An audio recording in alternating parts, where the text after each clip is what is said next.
Okay guys, so we're starting section 3.2, one of my favorite sections in the entire course. Lots of stuff, lots of jam-packed stuff in this section. It's probably going to take us a little bit. It's probably going to take us a better part of a week, maybe two and a half, 3 classes.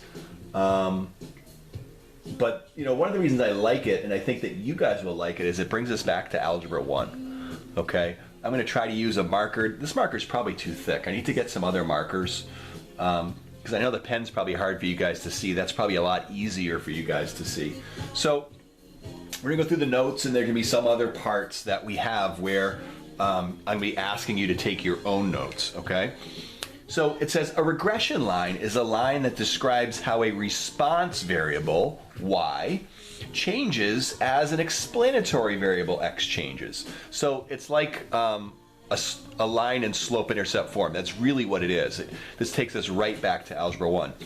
And you can use a regression line to predict y when they give you an x. So here's an example. It's used Honda's very good model of a car, brand of a car. I've got one now. Fantastic.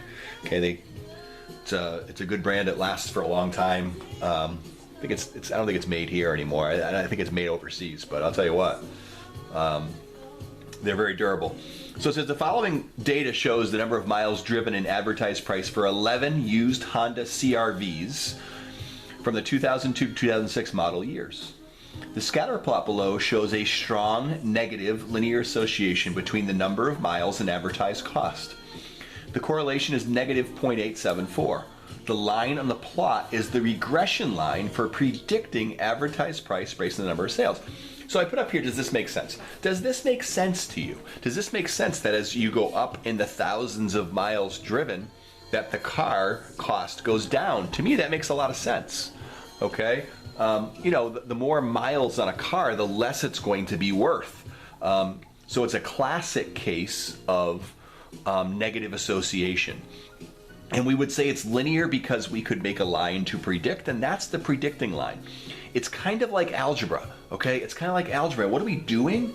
We are doing the same thing where it was in algebra, it was called fit a line, to data. That's the same thing we're doing. We're fitting a line to data. Now we call it a regression line, okay? A linear regression line. So I'm trying to see what I want to do first. All right, so let's continue with this idea of interpreting a regression line, okay? And that's kind of where we're going to go. It's going to set it up, and then I've got some other notes that I found from other sites that I think is going to be helpful to you guys. So a regression line is a model for the data where y is your response variable and x is your explanatory. This is your equation, okay? And I'm going to take a look. I think that's the way it reads. This is the way it reads now on the formula sheet. They've changed it over the years, okay? 2 years ago, it was this, okay? And now they've gone back to this. So why they make these changes, and I have no idea, but right now on the formula sheet, it looks like this. So this to me is the same, okay? It's the same as y equals mx plus b, but in the statistics world, they list the intercept first, okay? So the a is actually, okay, the a is actually your y-intercept, and the b is your slope. Okay, so don't get hung up on the letters. Why they use different letters in different courses, I don't know, okay? But I can just go by what they have and what's on the formula sheet. And I'm looking at the formula sheet now off camera, and it says a plus bx. So this is what you're going to see on your formula sheet. Okay, so they like to put the intercept first. And in a lot of contexts, that makes sense because that's like your starting point. And then it changes based on your slope. So it does kind of make sense that they put that first, okay? So this is very important, this little arrow up top there. That's called y hat. And what that means is, y hat means, it's right here, you don't have to write it down, the predicted value. And when you write out your equation, if you don't have the hat, you lose points. Okay, so make sure you have, when it's in this situation, you have the hat over it because it means the predicted y. What you predict for y when you plug in different x's.